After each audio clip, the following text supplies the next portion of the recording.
Today we are confronting pressing realities. Our mountains are under severe threat. The impacts of climate change are being felt everywhere, be it on the mountains or on the ocean shores. In fact, in the lift, I met a participant from the lowest lying country, from the Netherlands, and he was very happy to be here because we share a common future. Our glaciers are retreating, the precious water sources are drying up, and the communities are facing more frequent disasters generated by climate change. Our mountain communities, who have contributed the least to global emissions, as we all know, are among the first to suffer the consequences. It is undoubted that we cannot afford to let their voices be drowned out in the global climate discourse. That is why we have chosen the seminal theme of climate change, mountains and the future of humanity for this maiden edition of the Sagarmatha Sambaad. Importantly, this edition is taking place during the first celebration of the International Year of Glaciers Preservation. Excellencies, this Sambaad is a global platform for solidarity, for sharing knowledge, and for sharing partnerships.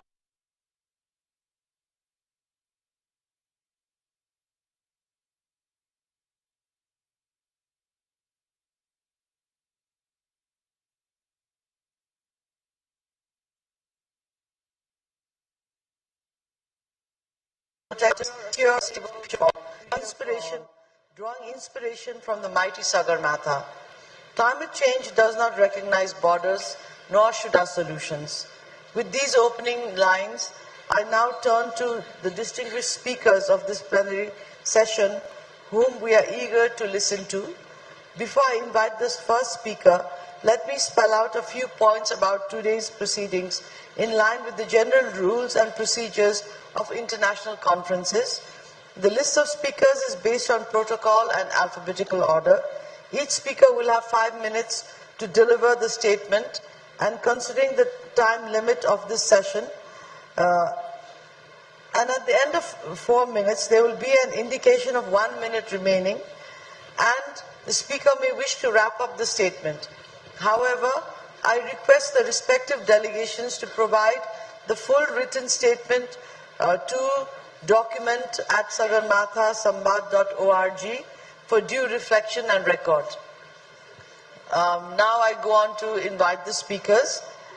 I would now like to invite the first speaker of the session, Her Excellency Ms. Sharmeen Sonaya Murshid, Advisor for the Ministry of Social Welfare and the Ministry of Women and Children Affairs, People's Republic of Bangladesh, and Her Excellency will be followed by Bhutan.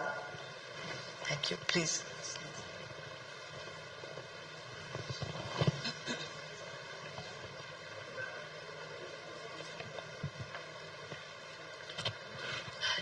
Distinguished guests, a very good morning. I was wondering, as I was preparing for my speech here today, what could I say that you already did not know? What could I add to this anguished story of climate change that you are not already aware of? A very knowledgeable audience who have been working in this sector. I fear I cannot add too much new. We know that we need to keep the temperature at below 1.5 degrees Celsius. We all know that 2023 saw the highest intensity of carbon concentration in our atmosphere, recorded the highest in 800,000 years. We know that 2024 global mean sea level rise reached a record high, that ocean heat was at its highest. What can I add to that? Glacier mass loss from 21 to 24 represents the most negative 3-year glacier mass balance. Let me stop. We can go on. But the trend intensifies. While Nepal is in panic, Bangladesh knows the consequences of a mountain, a disappearing mountain, and what significance it has for my country downstream, a little delta, a cusp, a cup that holds all the waters of the rivers of the region and is a safe passage for those rivers to flow into the ocean. This is a story, I fear, that is as old as fire and as recent as plastic. It is a turning point in our life. And I wonder, the message I'd like to give is the anguish that we live through. They say the mountains are eternal. But now, even they are melting. Glaciers, once ancient and unmoving, now flow like tears down the weathered face. We thought we stood above it all, masters of the earth, the makers of machines. We burned the bones of the planet to light our cities and chase our dreams, and in doing so we forgot that we belong to the earth and not apart from it. Forgot that every breath we take is borrowed, every step we tread on the soil of the earth is a prayer. This is not just a climate crisis, it is a spiritual crisis. Forgetting a relationship, an old relationship of reverence. But the story is not finished. We are still breathing, we are still able to choose. We can be the generation that remembers, that listens to the wind again, that walks gently in the shadow of mountains, not to conquer, but to bow. The earth does not need our pity, it needs our presence. And if we return to it fully, humbly, the future will remember us as the generation that turned time around. And why I speak in this language is because I don't have any other language to explain how vulnerable we as a region have become. One mountain, one river, one people. When the ice breaks in the high Himalayas, it does not ask permission before it flows. It does not stop at borders. It melts. And far below, in the flat deltas of Bangladesh, a mother lifts her child above the rising tide. This is the truth. The earth teaches us the atmosphere is shared, the rivers are shared, the future is shared. We survive only when we work together, like forests that root and rise as one, like birds that migrate in coordinated arcs, like cells in a single living body. The melting mountains are not just a warning. They are a call to cooperation, to compassion, to courage. I believe that's my call, but may I have just a minute to say a last word? So a call to the region before the water rises, to the nations beneath the same sky: Nepal, Bhutan, India, Bangladesh, China, Pakistan. The floods do not care for flags. The droughts do not wait for policy. When the glacier bakes, it does not check your passport. It flows, destroys, and devours. And yet still we act like it's someone else's problem. We are not blind. We cannot turn away anymore. We need joint monitoring. We need early warnings that cross borders. We need shared water governance, shared science, shared courage. I know we have it, and yet we do not. This is not the time of ego. It is a time for alliance, and the earth is already negotiating, and we must respond, not as competitors, but as co-inhabitants of a region that will only survive through solidarity. Thank you so much. That was so poetic. I took up more time. Thank you. That was very soul-touching. Now I'd like to invite His Excellency Jem Chiring, Minister for Energy and Natural Resources, Royal Government of Bhutan. Excellency, You have the floor.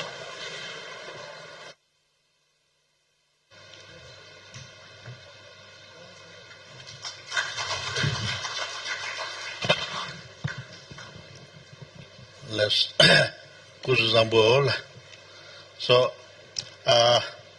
first and foremost, I, on behalf of the Royal Government of Bhutan, His Majesty the King, Prime Minister, and people of Bhutan, to thank Nepal for calling us all together to look into the high Everest. Now, as it is, we are all into a country where Your Excellencies, that Nepal, the highest mountain in the world, at the place where Lord Buddha has been born, and then a Himalayan range where we are all connected together. So that's all good thing that we are dragged into. And then today, I thank Prime Minister, Mr. Oli, then the members of the Parliament, the Government of Nepal, for arranging such a discussion that climate change. So we are every time saying that nevertheless, we never heard of climate change or global warming some decades ago, but then now we are experiencing, now particularly Bhutan, Nepal, we are rich in hydro, but then lately we realize that there is something called global warming and climate change, due to which we are facing the trouble. And of course, exactly as we are all here to discuss on this, and then thereby we also got to know that how Himalayas are playing a vital role in the life of the people. Now there, I think climate change has lots to do with the mountains than to the humanity. So climate change definitely. So we are into the climate change, and then the looking into the global warming, and then other aspects also, whereby I'm very happy to inform the floor here that last year in November, so when COP29 in Baku was held, that time Bhutan has been declared as carbon negative. So due to which we are very happy to inform that while these challenges are there, we are all fighting for the betterment, and then give a very strong element to the environment concern. So by virtue, I think everyone understands that Bhutan depends on GNH concept, thereby, so we are totally depending on the environment, where environment is put on the forefront by the then fourth king. So as the king of the Bhutan, when he stepped into, he said that I depend on gross national happiness, due to which one of the pillars is the environment. So that is where we are very much into, and then forest coverage also. By constitution itself, he has mentioned there that we got to be 60% forest covered, but then very happy to inform the floor here that Bhutan not only 60%, but then we have 69% forest covered, and then also we are rich into hydro. So these days, now I think Nepal has brought this topic right in the nick of time, where we need to play a vital role, whereby climate has lots to do with the mountains, mountains has lot to do with the human being. So that's why I think humanity concern is also very much we have to look into. Thereby, I think where we expect lots of glacier outburst has never been experienced long time back. But today, this is a vital thing. So I think with which, just to inform that we are very much part and portion of this discussion, so we are there for it. Thank you very much, Madam. Thank you. Thank you, Excellency. Thank you for your great statement. Excellencies, we have with us several country delegations and representatives of international and regional organizations to share their important perspectives. We have an important guest with us here today who is actually supposed to be speaking under the regional and international organization segment, but however, due to a very pressing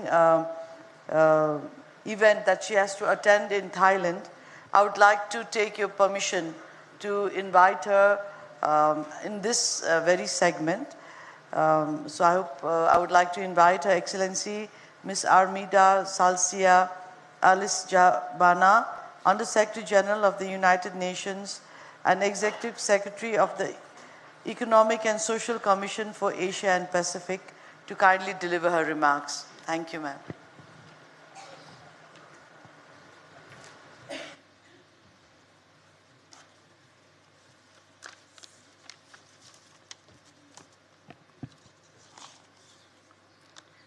Honorable Dr. Arzu Ranadoiba, Minister for Foreign Affairs of Nepal, as well as Chair of the session, Excellencies, distinguished delegates, I would like to congratulate the organizers of Sagarmatha Sambaad for convening this dialogue at a time when the urgency of climate action has never been more acute.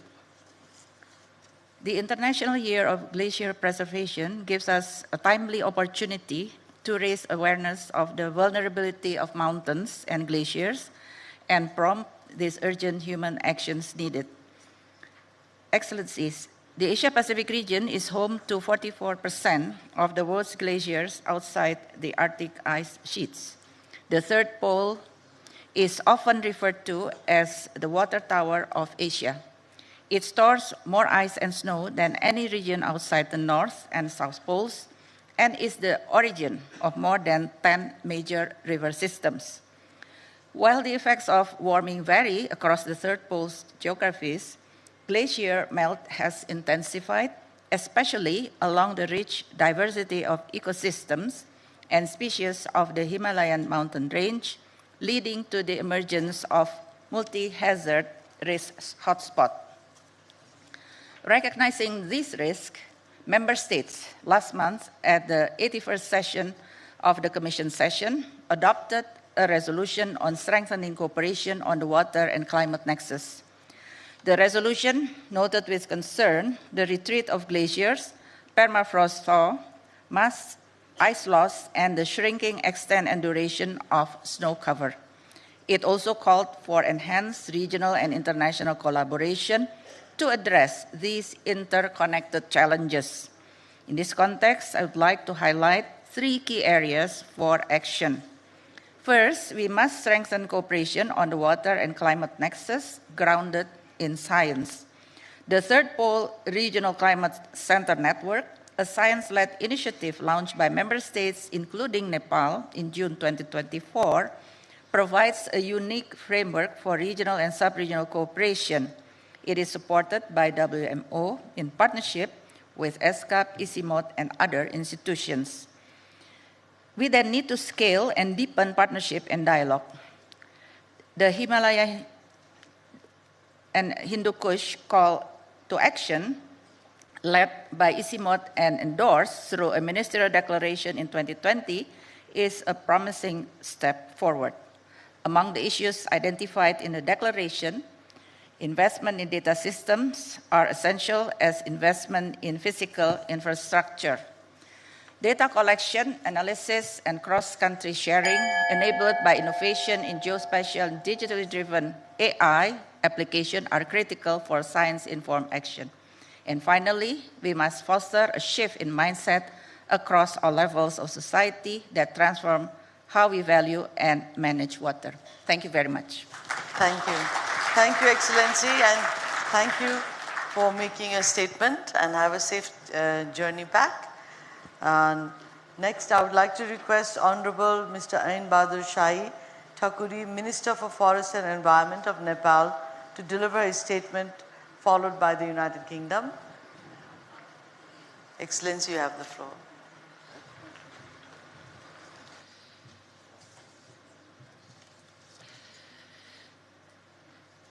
Yes सत्रको सभाध्यक्षता गरिरहनुभएका माननीय परराष्ट्र मन्त्री doctor आर्जु राणा देउबाज्यू, माननीय मन्त्रीज्यूहरू, महामहिमज्यूहरू, विशिष्ट प्रतिनिधिहरू, भद्र महिला तथा सज्जनवृन्द, सगरमथा संवादको yes पूर्ण सत्रमा उपस्थित विशिष्ट महानुभावहरूको अवसरमा सम्बोधन गर्ने यो अवसरमा मेरो लागि ठुलो सम्मान र गर्वको विषय ठानेको छु। आज हामी गहिरो विश्वव्यापी सङ्कटको सामना गर्नुपर्ने अवस्थाको छेडमा जलवायु परिवर्तन, हिमाल र मानव जातिको भविष्य विषयमा महत्त्वपूर्ण संवादका लागि उपस्थित भएका छौँ। यस विषयको संवाद आयोजना गर्न समयानुकूल, क्षमता, सामर्थ्यता र प्रकृतिको बुद्धिमत्ताको स्थायी प्रकृतिको रूपमा रहेको विश्वको सर्वोच्च शिखर सगरमाथाको फेदी भन्दा अर्को उपयुक्त स्थान हुन सक्दैन भन्ने मलाई विश्वास छ।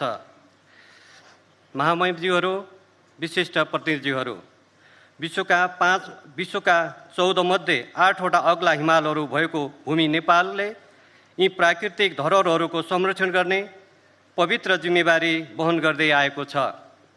मानव जातिको लागि 5 भागको 1 भागलाई ताजा पानी, जैविक विविधता र आध्यात्मिक जीवन शक्ति प्रदान गर्दै आएको तेस्रो ध्रुवको रूपमा परिचित क्षेत्रको हिस्साका रूपमा हाम्रा हिमालहरू रहेका छन्। यी हिमालहरू केवल भव्य मात्र छैनन्, हाम्रा अत्यावश्यक जलवायु नियामक समेत रहिआएका छन्। तथापि तिनीहरू हाल द्रुत गतिमा बढ्दो जलवायु आपतकालको अग्रपन्थीमा रहेका छन्। हाम्रो आँखै अगाडि हिमाली परिदृश्यहरू रूपान्तरण हुँदै गइरहेका छन्। हिमनदीहरू घट्दैछन्, पारिस्थितिक प्रणालीहरू बदलिँदैछन्, परम्परागत जीवनशैलीहरू उल्टिँदैछन्। जलवायु सूचकहरूले खतराको सीमा पार गरिरहेका छन्। विश्व मौसम विज्ञान सङ्गठनका अनुसार सन् 2024 विगत 175 वर्षकै सबैभन्दा तातो वर्ष रहेको थियो। पर्वतीय क्षेत्रहरूको तापक्रम विश्वव्यापी औसतभन्दा दोब्बरले वृद्धि हुँदै गइरहेको कुरा जलवायु परिवर्तन सम्बन्धी अन्तरसरकारी प्यानल आइपिसिसीले को 6औं मूल्याङ्कन प्रतिवेदनले पुष्टि गरिसकेको छ। हामीले विगत 3 वर्षमा हालसम्मको सबैभन्दा धेरै हिमाच्छादित क्षेत्र गुमाएका छौँ। विगत 2 दशकको तुलनामा समुद्र सतह द्रुत गतिमा बढिरहेको छ। यस्ता धेरै परिवर्तनहरू उल्ट्याउन नसकिने किसिमका छन्। हिमनदीहरू घट्दै जानेदेखि हिमतालहरू फुट्ने, हिम पहिरो, बाढी र बदलिँदो जलचक्रहरूसम्मका जलवायु परिवर्तनका नकारात्मक परिणामहरू व्याप्त भएका छन्। हिममण्डलहरू अभूतपूर्व जोखिममा छन्। यसले पानीका सुक्खा प्रणाली र क्षेत्रीय स्थायित्वलाई खतरामा पारेको छ। नेपालका लागि यी जोखिमहरू विशेष रूपमा गम्भीर रहेका छन्। हामीमध्ये सबैभन्दा जोखिममा रहेका साना किसानहरू, महिला, आदिवासी, जनजाति, दलित, बालबालिका, अपाङ्गता र वृद्धवृद्धाहरूले सबैभन्दा बढी भार वहन गर्नु परेको छ। कार्बन उत्सर्जनमा हाम्रो योगदान नगर्ने हुँदाहुँदै पनि आफूले सिर्जना नगरेको जलवायु सङ्कटको सम्पूर्ण प्रहार हामीले बेहोर्दै आएका छौँ। कठिन चुनौतीहरूका बावजुद पनि हाम्रो आफ्नो जलवायु नेतृत्वमा नेपाल दृढ रहेको छ। जलवायु कार्यलाई राष्ट्रिय योजनामा समाहित गर्दै हामीले न्याय केन्द्रित दृष्टिकोणलाई अगालेका छौँ। हाम्रो अभिवृद्ध राष्ट्रिय रूपमा निर्धारित योगदान एनडिसी विश्वव्यापी लक्ष्यभन्दा 5 वर्ष अगाडि सन् 2045 भित्र खुद शून्य कार्बन उत्सर्जन हासिल गर्ने लक्ष्य परिलक्षित छ। आजै मात्र सम्माननीय प्रधानमन्त्री केपी शर्मा ओलीज्यूको हातबाट एनडिसी सार्वजनिक भएको छ र हामीले बिटिआर पनि अन्तिम चरणमा पुर्याएर BTR को पनि हामी तयारीमा छौँ। हाम्रा राष्ट्रिय जलवायु परिवर्तन नीति र राष्ट्रिय अनुकूलन योजनाले कृषि ऊर्जा, पानी पूर्वाधार र जैविक विविधता केन्द्रित क्षेत्रीय रणनीतिहरू सहित जलवायु समानुकूलतर्फ स्पष्ट मार्गचित्र प्रस्तुत गरेका छन्। महत्त्वपूर्ण हुँदाहुँदै पनि अक्सर उपेक्षित रहेका महिला, आदिवासी तथा युवाहरूको आवाजलाई जलवायु बहसमा सुनिश्चित गर्दै स्थानीय अनुकूलन कार्ययोजनालाई विकृत आधारभूत खाका समेत स्थानीय जलवायु कार्यको अगुवाईमा स्थानीय सरकारवालाहरूलाई सशक्त बनाइएको पनि अवस्था छ। जलवायु परिवर्तन सम्बन्धी संयुक्त राष्ट्र सङ्घीय संरचना महासन्धि UNFCCC, क्योटो प्रोटोकल र पेरिस सम्झौताका पक्ष राष्ट्रको रूपमा नेपाल आफ्नो प्रतिबद्धतामा अविचलित रहेको छ। तर हामी एक्लैले केही गर्न सक्दैनौँ। जलवायु लक्ष्य हासिल गर्नमा विश्व समुदायको सहयोग र जिम्मेवारी आवश्यक छ। साझा तर भिन्न दायित्व र सम्बन्धित क्षमताको सिद्धान्तले हामीलाई मार्गदर्शन गर्नुपर्दछ। प्रदूषण गर्नेले तिर्नुपर्ने सिद्धान्तलाई हामीले सम्मान गर्नैपर्छ। जलवायु वित्त एक महत्त्वपूर्ण प्रवर्तक हो। यो नयाँ अतिरिक्त पूर्वानुयोग्य अनुदानमा आधारित र सजिलो र पहुँचयोग्य हुनुपर्दछ। नेपाल जस्ता जोखिममा रहेका मुलुकहरूको ऋणको भार थप गर्ने गरी सन् 2020 मा 70% भन्दा बढी जलवायु वित्त ऋणमा आएको थियो। अब हामी नेपाल र हानि नोक्सानीको सम्बोधन कुनै दान होइन, यो जलवायु न्याय हो। नेपालले कार्बन बजारलाई अवसरको रूपमा हेर्छ र यो निष्पक्षता, वातावरणीय निष्ठा र स्थानीय समुदायमा प्रत्यक्ष लाभ सुनिश्चित गर्ने सिद्धान्तद्वारा परिलक्षित हुनुपर्दछ। हिमालहरू विश्वव्यापी जलवायु केन्द्रका केन्द्रबिन्दु हुन्।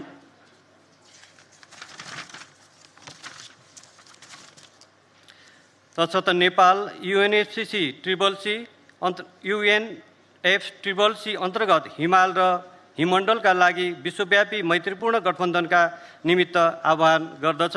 हामीले विश्वव्यापी जलवायु र विकास ढाँचाभित्र हिमालहरूले प्रदान गर्ने महत्त्वपूर्ण पारिस्थितिक प्रणालीहरू, सेवाहरूका संरक्षण सुनिश्चित गर्दै सोको पहिचान, सम्मान र पुरस्कृत गर्ने कार्य यथार्थमा आधारित हुनुपर्दछ। यसैका लागि पूर्व चेतावनी पहललाई तीव्र रूपमा हिमाली क्षेत्रहरूमा पुर्याउनु पर्दछ। सशक्त जोखिम मूल्याङ्कन, निरन्तर अनुगमन र भविष्यमूलक अनुकूलन पूर्व प्रमुख रणनीतिहरू हुनुपर्दछ। हामीले पारिस्थितिक प्रणालीको सुरक्षा र भावी पुस्ताको हितलाई सुनिश्चित गर्दै लचिलो खालको हिमाली समुदायको निर्माण गर्नुपर्दछ। धन्यवाद। नमस्कार। Thank you, Excellency. Now I request a very capable MC to kindly do a very short synopsis of His Excellency's delivery, and the full translated text will be available on our website. Thank you very much, Madam Chair. Thank you, Honourable Minister. Our Honourable Minister highlighted Nepal's unwavering commitment to strengthening its policies to drive sustainable growth and climate resilience. Recognizing the pressing challenges faced by our nation, he emphasized the urgent need for robust and forward-looking policies that prioritize environmental conservation, sustainable development, and economic stability. He also stressed that true progress is not achieved in isolation. Nepal's journey towards sustainable development must be a collective effort, one that brings together government, private sector, international partners, and local communities together. By working hand in hand with global allies, Nepal aims to harness innovation, share best practices, and create impactful solutions that benefit not just the nation, but the entire world. The minister's address served as a powerful reminder that with the right policies, strong partnership, and a united vision, Nepal and the world can pave a way for a resilient and prosperous future. Thank you. Thank you, sir. Thank you, Samiksha. Now I would like to request Her Excellency Baroness Susan Heyman, Parliamentary Under Secretary of State, United Kingdom, for her statement, followed by the United Arab Emirates. Madam, the floor is yours.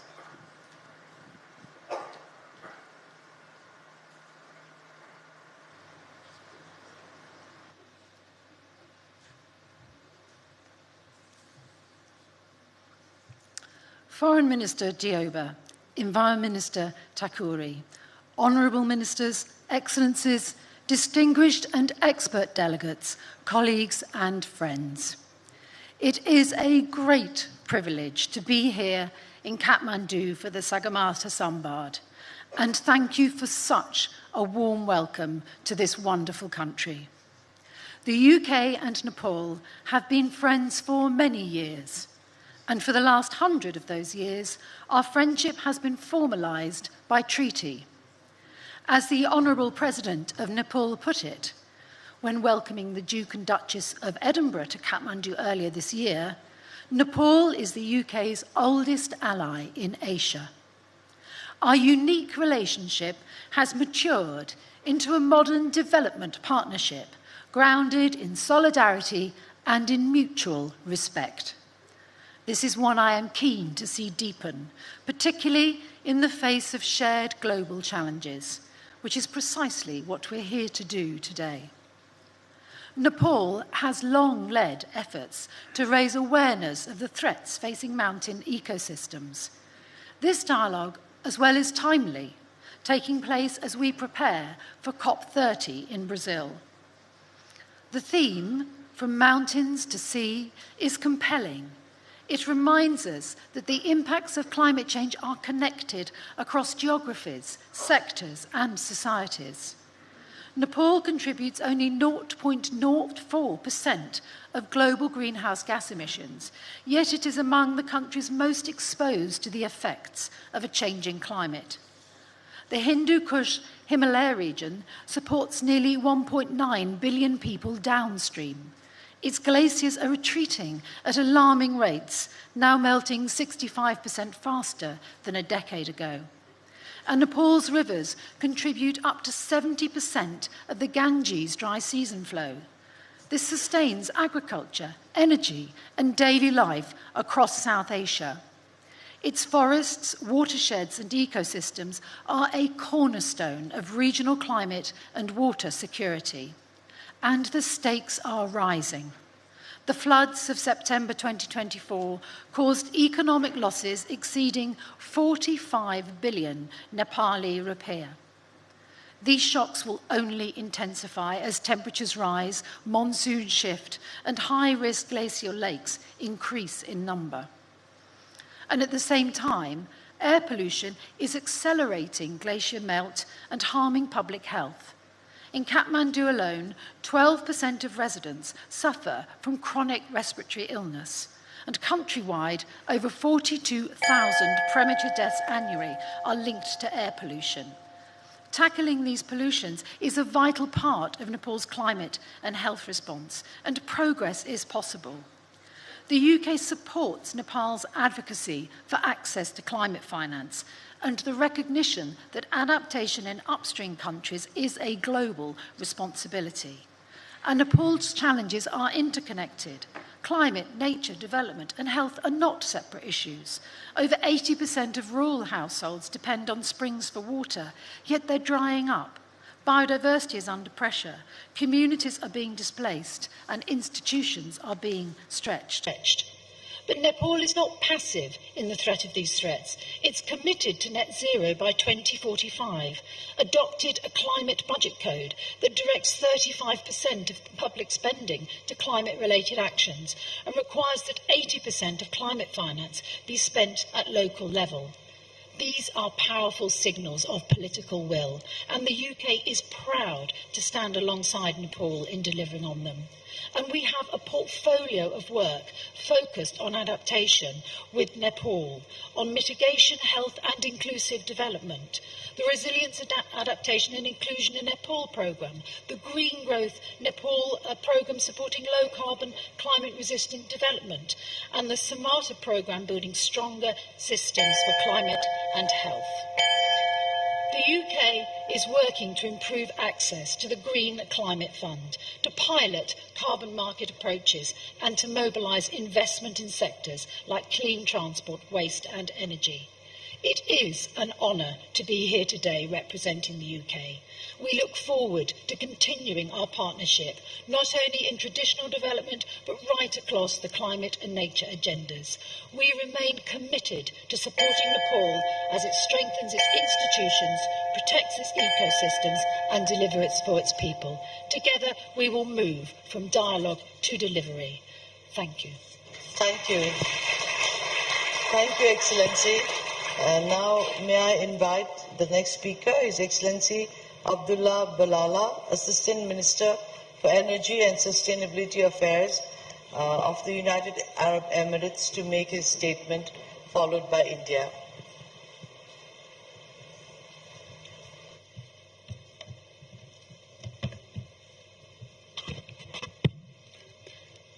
Excellencies, distinguished delegates, honored hosts, Assalamu alaikum. It is wonderful to join you in Kathmandu for this historic first edition of Sagarmatha Sambaad. I convey the sincere appreciation and the greetings of His Highness Sheikh Abdullah bin Zayed Al Nahyan, Deputy Prime Minister and Minister of Foreign Affairs of the United Arab Emirates. We extend our deepest thanks to the government of Nepal, to Your Excellency, and to the people of Nepal for convening this vital dialogue at the roof of the world. The name Sagarmatha, which is the Nepali name for Mount Everest, reminds us of what is truly elevated in this world, not just peaks, but principles. Resilience, harmony with nature, intergenerational duty, and the pursuit of common good. Today, as we gather under the shadow of the Himalayas, we are reminded that what happens to glaciers do not stay in the mountains. Mountains are not only a vital source of water, biodiversity, and culture, they are also powerful indicators of our planet's health. What happens on the peaks today will shape the fate of the valleys and coastlines tomorrow. As glaciers melt, they feed rising seas. As slopes become unstable, landslides follow. Disrupted weather patterns bring droughts, floods, and food insecurity to communities near and far. In every sense, the fate of our mountains is intertwined with the future of humanity. Excellencies, although the UAE is not predominantly a mountainous country by geography, we are defined by a deep respect for nature. Climate change anywhere in the world carries consequences for all economies, and the UAE as a global hub for trade and innovation and resilience is no exception. Our mountain range straddling the Eastern Arabian Peninsula plays a vital role in sustaining biodiversity, preserving cultural heritage, and securing water resources in one of the most arid regions on Earth. This gives us a profound understanding of the risks faced by mountain communities and the shared purpose in amplifying their voices in global climate governance. It was from this same conviction, to ensure no vulnerable community is left unheard or unsupported, that the UAE helped drive a historic breakthrough at COP28 in Dubai, the operationalization of the Fund for Responding Loss and Damage. The UAE is proud to have been the one of the first and largest contributors with $100 million to jumpstart the fund's life-saving work in supporting the most vulnerable. We made this commitment not out of symbolism, but out of solidarity. We believe no community, mountain, island, or lowland should face climate devastation alone or unaided. We recognize that mountain ecosystems are underfinanced and undervalued, despite their critical role in sustaining water security, biodiversity, and cultural heritage. The UAE is actively connecting private capital to high-impact adaptation, resilience, and nature-based solutions across fragile geographies. At the heart of these efforts lies the UAE Framework for Global Climate Resilience, a unifying approach launched to strengthen climate resilience worldwide and safeguard the most vulnerable. This framework reflects the UAE commitment to ensuring that no ecosystem or community is left behind as we transition towards a climate-secure future. We welcome mountain nations to work with us and regional finance institutions to develop the required financing tools that can respond to this important matter. As the host country of the 2026 United Nations Water Conference, co-chaired with Senegal, the UAE invites all nations represented here to help shape a global water agenda that includes glaciers, groundwater, and cross-ecosystem coordination. The water that flows from your peaks sustain our valleys. The fate of snowmelt is the fate of food security, energy system, and human health. This conference will be a platform to unique mountain, coastal, and desert nations behind the shared blueprint for water resilience. The UAE calls for a new South-South partnership for mountain and arid regions, bringing together states across Asia, Africa, and Latin America who shared the burdens of climate-induced water stress, biodiversity loss, and extreme weather. We believe that the highest summits are not those we stand upon, but those we rise towards together. The UAE stands ready to partner with all states represented here. Let Sagarmatha Sambaad mark not just a moment of reflection, but a turning point for action, where the mountains inspire momentum and where climate justice is scaled from the peaks to the people. We have the tools, we have the science, and we have the collective ingenuity to change course. And remember, when we safeguard the mountains, we safeguard our shared homes. Thank you, Shukriya, Dhanabad. Thank you, Excellency, for your statement. May I now invite His Excellency Mr. Amandeep Garg, Assistant Minister, Government of India, for his statement, followed by the State of Qatar after this.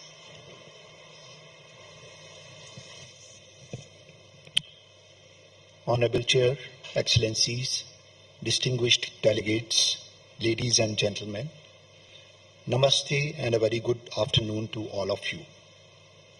Sagarmatha Sambaad, situated in the lap of the majestic Himalayas, offers an unparalleled opportunity to strengthen our shared regional and global resolve towards mountain sustainability and climate resilience. The theme of our discussion today resonates deeply with India.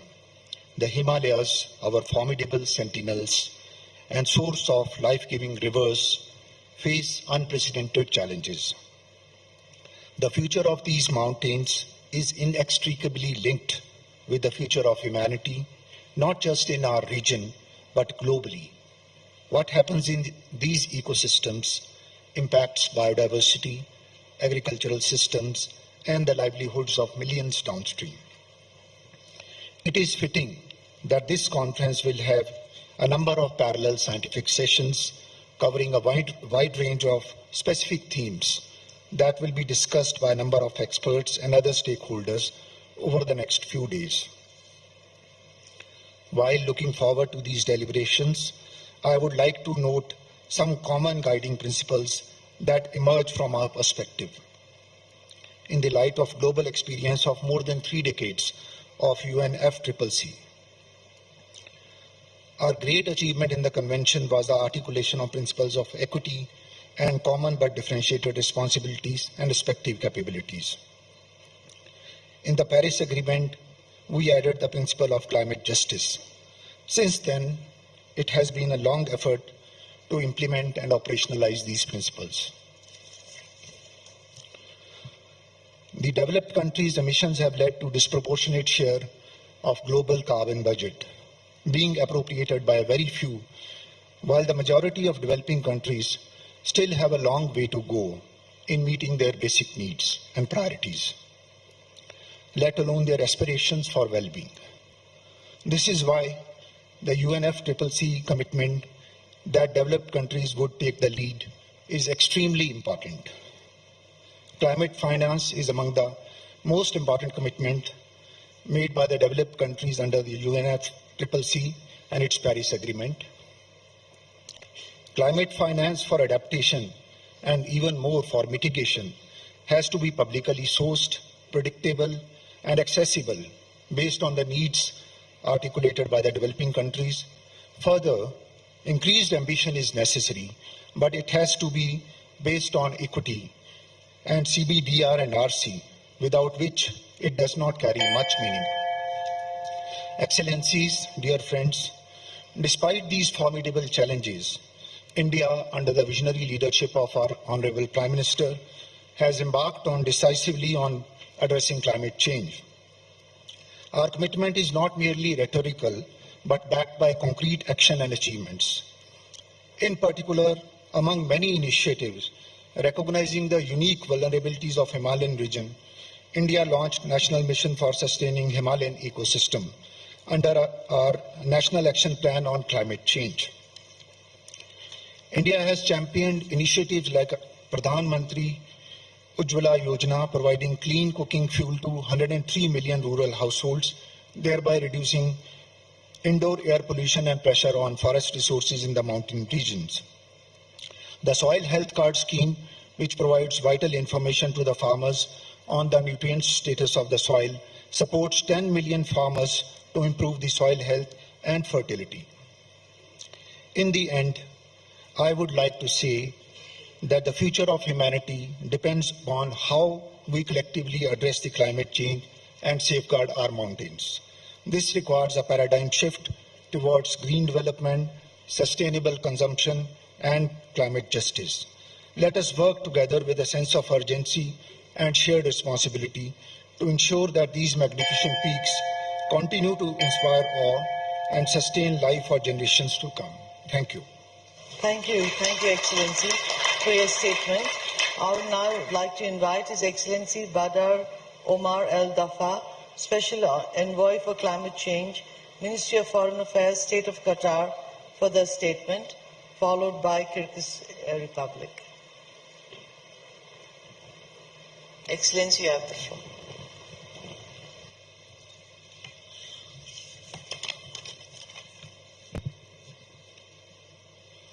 Assalamu alaikum. Excellency Foreign Minister, Excellencies, esteemed colleagues, ladies and gentlemen, good morning.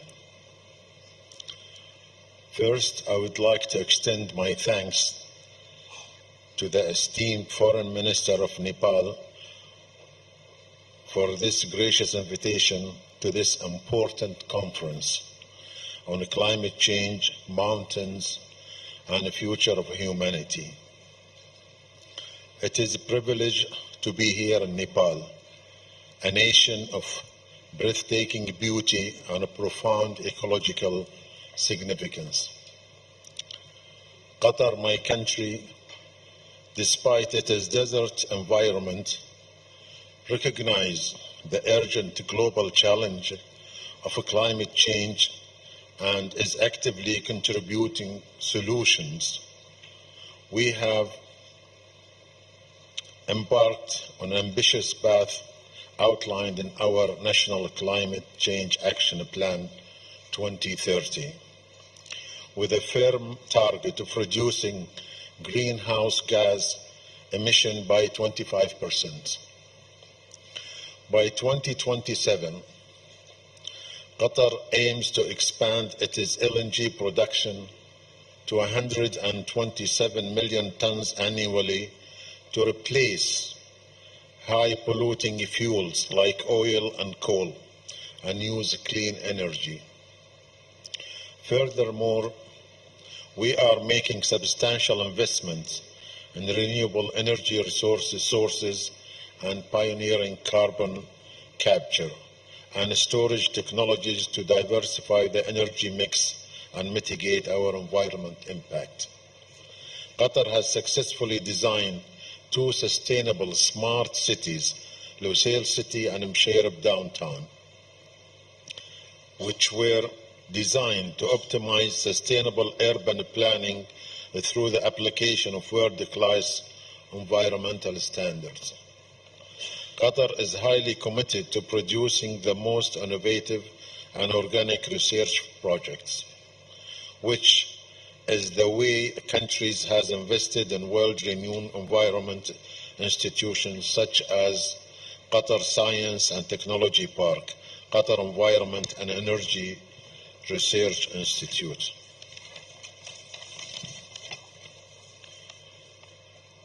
We also deeply praise Nepal's proactive and dedicated efforts in addressing the impact of climate change, particularly within your fragile mountain ecosystem.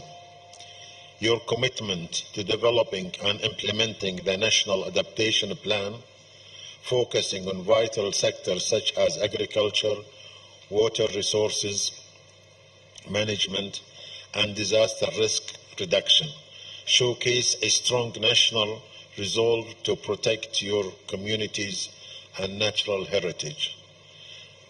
Given its long ties with Nepal, Qatar stands ready to collaborate and share knowledge as well as collective strive for the sustainable future for all. Thank you again for this opportunity, and I wish best in this conference. Thank you. Thank you so much, Excellency. Now I would like to invite Her Excellency Ms. Dinara Kemelova, Special Representative of the President of Kyrgyzstan, for implementation of 5 years of action for development of mountain regions of the Kyrgyz Republic for the statement, followed by Brazil. Your Excellency, Honorable Dr. Arzurana Deba, Minister of Foreign Affairs of Nepal, distinguished delegates, ladies and gentlemen, I would like to express my deep gratitude to government of Nepal for hosting this meaningful Sagarmatha Sambaad event and warm hospitality. I commend Nepal for its efforts in promoting the mountain and climate change agenda. This is the second time of my visit to Nepal. 1 year ago, Nepalese government organized expert dialogue on mountain, people and climate change in Kathmandu. And last year, during COP29, President of Kyrgyzstan, Sadir Japarov, participated in high-level session addressing climate-induced loss and damage in mountainous regions hosted by Nepal President Ramchandra Paudel. At the same time, Kyrgyzstan, with Azerbaijan presidency of COP29 and Mongolia, organized a high-level dialogue mainstreaming the mountain agenda and climate change in the framework of UNFCCC with participation of President of Nepal and other distinguished delegates. These events contributed to advancing mountain agenda because mountain communities are among the most vulnerable to the impact of climate change, facing melting glaciers, water insecurity, land degradation, and economic marginalization of mountain communities. Addressing these challenges requires solidarity, innovation, urgent and transformative action. In this regard, the Kyrgyz Republic initiated and implements the 5 years of action for the development of mountain regions for 2023 and 2027 endorsed by UN General Assembly resolution. This is not only a national priority, it is an international call for stronger cooperation, knowledge exchange, and investing to the resilience of mountain communities and ecosystems. Just last month in April, we hosted the Global Mountain Dialogue for Sustainable Development in Bishkek with participation of more than 50 countries and 29 international organizations. This conference marked a major milestone on the road to the Bishkek Plus 25 summit scheduled for 2027 as the culminating event of the 5 years of action plan for the development of mountain regions. It is not only reinforced global solidarity around the challenge of sustainable mountain development, but also laid the groundwork for concrete international action. During the conference, the President of the Kyrgyz Republic proposed a set of ambitious initiatives to elevate the mountain agenda in the global level. These include, first, establishing a fund for mountain countries' development. We advocate for targeted financing for needs of mountain regions to implement programs on climate change adaptation and resilience with a focus on glaciers, forests, addressing mountain land degradation and biodiversity loss, increasing preparedness for natural disasters, and social economic support for mountain communities, especially women and children.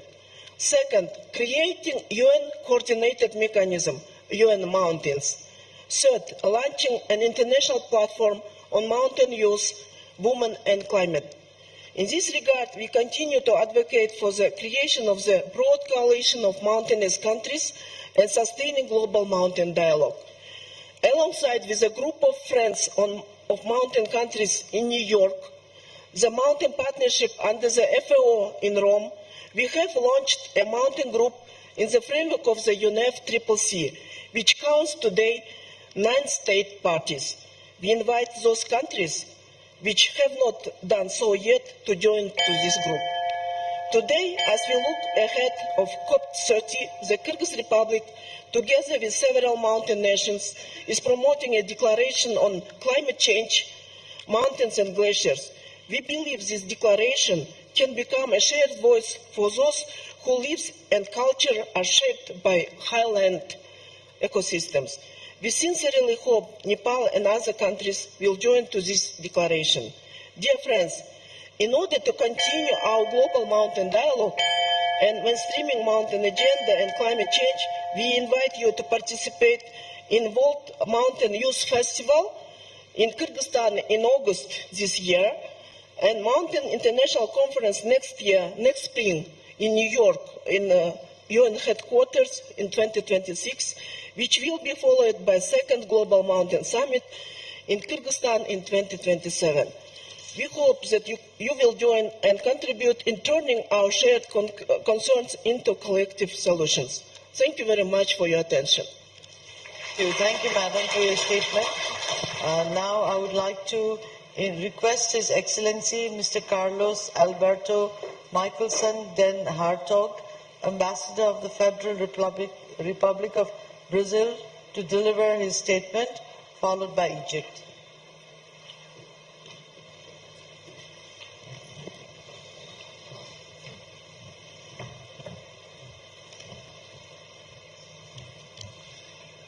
Honorable Dr. Arzu Rana Deuba, Minister of Foreign Affairs, Excellencies, distinguished participants, ladies and gentlemen, first, let me congratulate the government of Nepal on convening the first Sagarmatha Sambaad Forum and wish it complete success. As all of you know, Brazil is now preparing for COP30, which will take place in November 2025 in the city of Belém, Pará State, located within the Brazilian Amazon region.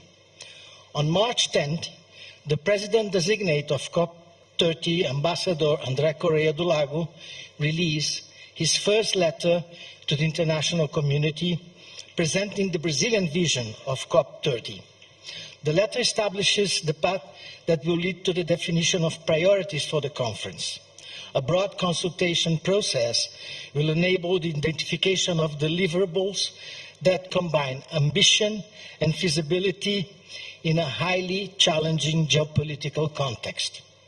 Brazilian presidency of COP30 is working to define expectations for the 4 dimensions of the conference: meeting of head of state and government, formal negotiations, action agenda, and public mobilization. It's a quite long letter already delivered by our embassies to all parties of the convention. And so I will just mention 4 of its key points. The first one is the need to protect and expand cooperation in a context of serious institutional fragility of the climate regime. The COP29 negotiations in Baku last year show strong signs of fraying and possible exhaustion of the multilateral negotiation process. Moreover, in November and December of 24, other UN negotiations on plastic, biodiversity, and desertification failed. COP29 achieved merely sufficient results, concluding the rules for the carbon market, the last pending negotiation for the complete regulation of the rule book of the Paris Agreement, and defining the new climate finance objective, the last remaining mandate of COP21 in Paris 2015. The second key point is the need to reverse the worrying trend of unilateralism and fragmentation of cooperation. Therefore, COP30 constitutes an opportunity to consolidate the legacy of multilateral negotiations, avoid institutional and international law setbacks, and ensure that multilateralism and international cooperation remains the cornerstone of the global response to climate change. Brazil believes that COP30 must mark the moment that we transition to the post-negotiation phase of the Convention, in which we refocus our efforts on action and implementation and on increasing the efficiency of the UNFCCC process to enhance ambition and concrete implementation of decisions. In that context, the COP30 presidency will organize some groups, the Circle of Presidencies, Circles of Indigenous Leadership, Global Ethical Stocktaking, Special Councils of Scientists and Economists, and a group of special envoys. The third key point, the importance of connecting the abstraction of negotiations with real life. As the global warming intensifies, climate changes increasingly impact the daily lives of people, governments, societies, and economies. A collective effort should reinforce precisely the centrality of climate action and put promises into practice. Accelerating the implementation of the Paris Agreement that depends on coordination and structural adjustment beyond the Convention of Climate Change. The Paris Agreement is working, but not fast enough. Accelerating and scaling results depends on the size of actions that go far beyond the Climate Convention, including levers for the broad and rapid dissemination of financial, technological, and capacity-building resources, as well as structural change in international governance and financial system, especially to increase fiscal space and reduce the cost of capital in developing countries. But Brazil hopes that the COP30 will leave a legacy of a granary of solutions in the areas of forest, mountains, energy, transportation, cities, agriculture, and livestock, as well as fair transition and reductions in inequalities in bioeconomy and digital technologies. We also hope that the COP30 will be a showcase and a platform for attracting international resources for government policies and investment plans. On the 8th May, the Ambassador Correa do Lago sent a second letter that focused especially on plans for global mobilization process. Well, as if you let me, Minister, as a Brazil representative in this dialogue, I hope that the results of the Sagarmatha Sambaad will provide Nepal with relevant ideas, elements, proposals to contribute substantively to the efforts and concrete results that we all expect from COP30. But for that, I would like to emphasize the importance of all the delegations attending COP30 coming with ample and flexible mandates to reach consensus on concrete actions and new ambitions, as we need them to cope with the climate change challenges we are facing. Thank you very much. Thank you, Excellency. That was very informative for all of us as well. Next, I would like to request Excellency Ms. Noah Hamdi Ahmed Al-Jibali, Ambassador of Arab Republic of Egypt, for the statement. Madam, the floor is yours.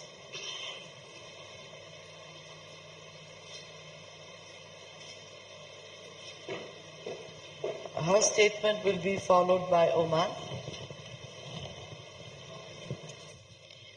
Honorable Dr. Afzal Rana Duba, Minister of Foreign Affairs of Nepal, Honorable Mr.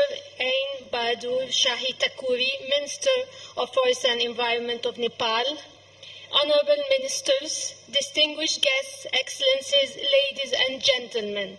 Namaste and warm greetings.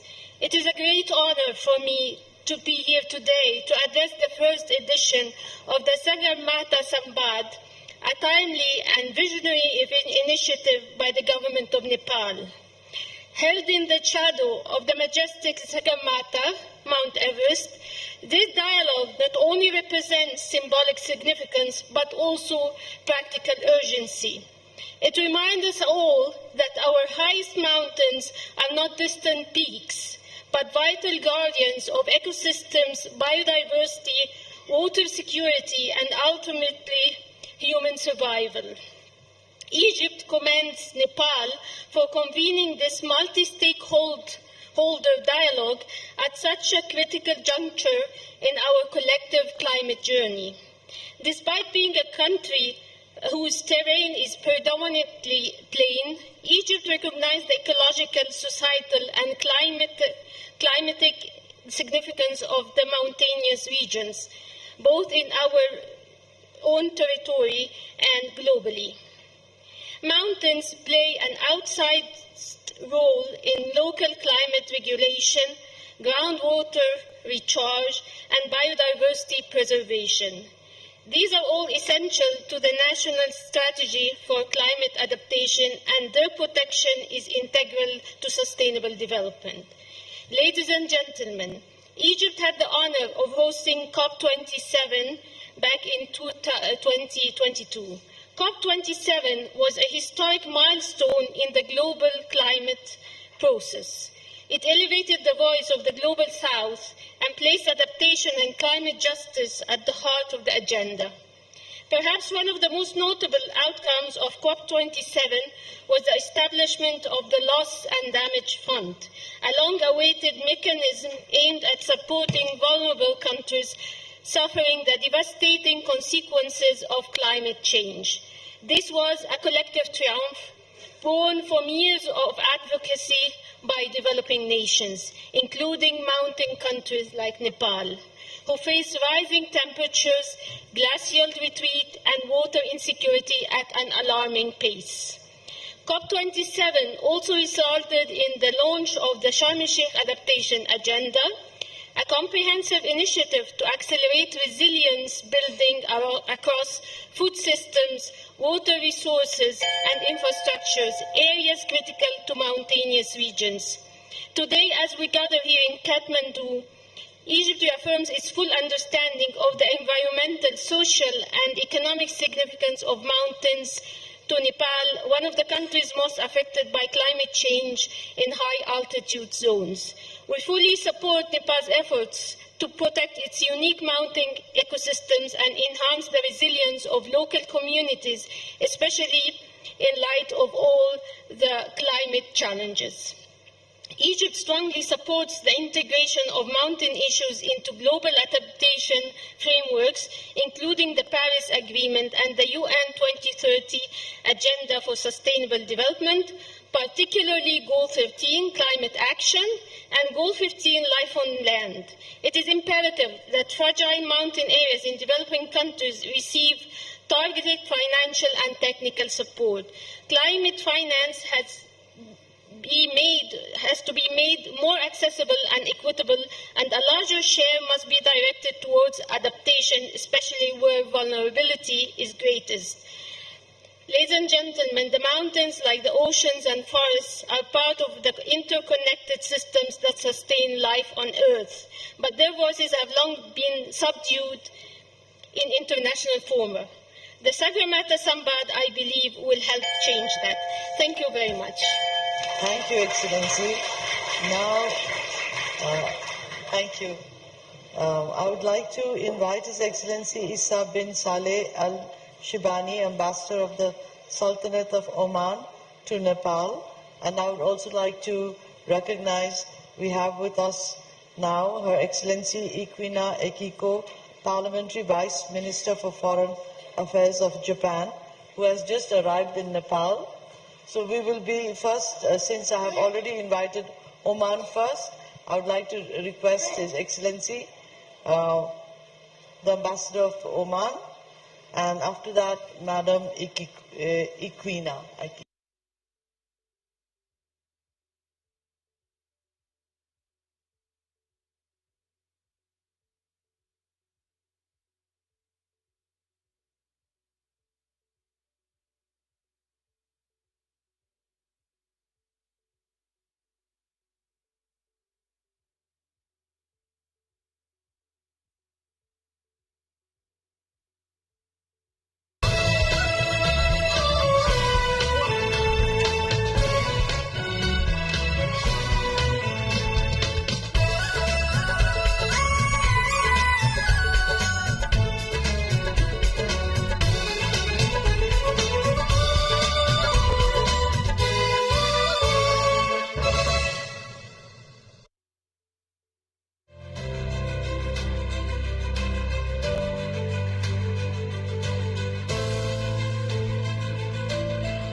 Of how these sports could really play a role in terms of bringing that much of awareness of how the issue of protecting mountains and climate change really play a great role in the initiative itself. I thank you again, Foreign Minister, for this opportunity and wish you all success for this summit. Thank you. Excellency.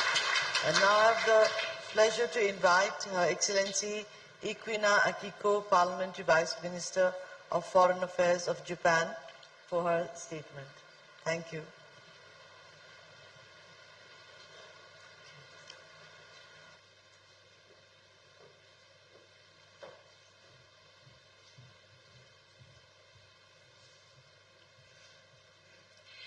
The Right Honorable Mr. Kadoga Prasad Sharma Ori, Prime Minister of Nepal, Honorable Dr. Arzulana Deva, Minister for Foreign Affairs and Chair of the plenary session, Honorable Mr. Ain Bahadur Shah Thakri, Minister for Forests and Environment of Nepal, and distinguished representatives from around the world, Namaskar. On behalf of the government of Japan, I would like to express my congratulations on holding the first Sagarmatha Sambaad. I would also like to express my gratitude to the government of Nepal for the invitation. We commend the Nepalese government initiative in establishing the Sagarmatha Sambaad as a forum for dialogue among multiple stakeholders, and believe it will be extremely useful in considering an action plan to address climate change. Climate change is a security issue that affects the very existence of humankind. Extreme weather events due to climate change significantly impact Japan's national security by various ways. This passage is included in Japan's National Security Strategy, which was adopted in 2022. This recognition is shared by many other countries. If we fail to address this issue, we may not be able to leave a world for our future generations. Given the urgency of the climate crisis, it is essential to bring together the wisdom and efforts of the international community to work together to solve it. Last week, I visited the Republic of Marshall Islands RMI, an enchanting country with beautiful beach and people. The RMI is an atoll country with an average elevation of only 2 meters.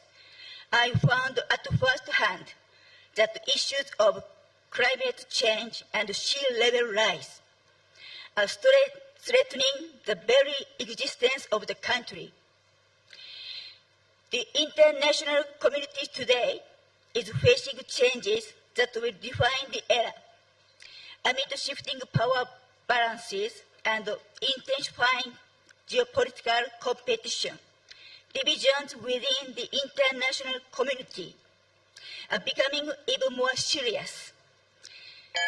At the same time, global issues such as climate change are becoming increasingly grave. Many countries are facing economic slowdown and widening economic disparities. The question now is how to overcome these compound crises. Japan is committed to working with all stakeholders to overcome these challenges. Japan is taking the lead in reducing greenhouse gas emissions. We have set ambitious targets of reducing emissions by 60% by 2035 and 73% by 2040 compared to 2013 levels, with the aim of achieving net zero emissions by 2050. We will steadily implement measures toward achieving these targets. At the same time, it is also important to support developing countries in their mitigation efforts to reduce greenhouse gas emissions and their adaptation efforts to avoid and reduce the damage caused by climate change. Japan will provide support that leverage its strengths while responding in a tailored manner to the challenges faced by developing countries. Distinguished guests, today I would like to highlight 3 points regarding Japan's approach to providing such support. First, we will address development issues based on human security, which will also provide co-benefit assistance that will contribute to climate change measures. Climate change measures tend to be put on the back burner because their effects are not clear in the short term. Japan is providing support in areas such as electricity and energy, urban development, and forest conservation. We provide such support to resolve development issues while achieving decarbonization and building societies that are resilient to the negative impacts of climate change.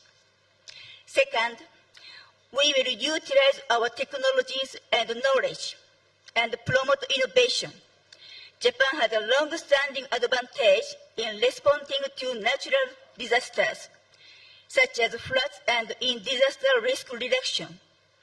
We have proactively contributed to promoting disaster risk reduction measures internationally, including initiating the adoption of the Sendai Framework for disaster risk reduction, which serves as a major international guideline.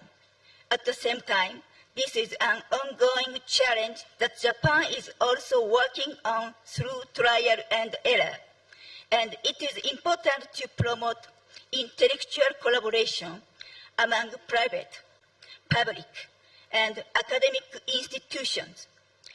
It is also crucial to embrace a perspective of co-creating solutions with other countries. Japan, as equal partners, will aim to co-create solutions tailored to various circumstances of each country. Third, we will collaborate with various stakeholders. Climate action is a challenge that must be addressed across borders. We will promote collaboration with diverse partners within the region. Climate action requires significant funding. Thus, we will promote the use of external finance, such as Green Climate Fund, and collaborate with the private sector. Distinguished guests, here in Nepal, natural disasters such as floods and landslides are also frequent. Protecting the rich forests that are the source of livelihood and income for the people of Nepal from flood damage remains an urgent task. Through the Japan International Cooperation Agency, JICA, Japan has engaged in forest conservation in Nepal since the 1990s. Japanese experts have been working with local communities. We are promoting forest conservation in cooperation with residents through dialogue, including women who have become guardians of the forest nowadays. Last year, we also began efforts to strengthen flood control measures in the flood-prone districts of Sunsari and Moran. Let us join forces to overcome this compound crisis, to live a prosperous world for future generations. Japan will continue to contribute to global decarbonization by providing tailored support to countries facing challenges. This will be done by using Japan's experience and technology and the promotion of private investment. Thank you very much for your kind attention. Thank you, Excellency. Thank you, and thank you for coming all the way and coming right here and being so fresh and to the point. Thank you. I would now like to invite His Excellency Mr. Abrar H. Hashmi, Ambassador of the Islamic Republic of Pakistan to Nepal, for his statement. Excellency, the floor is yours.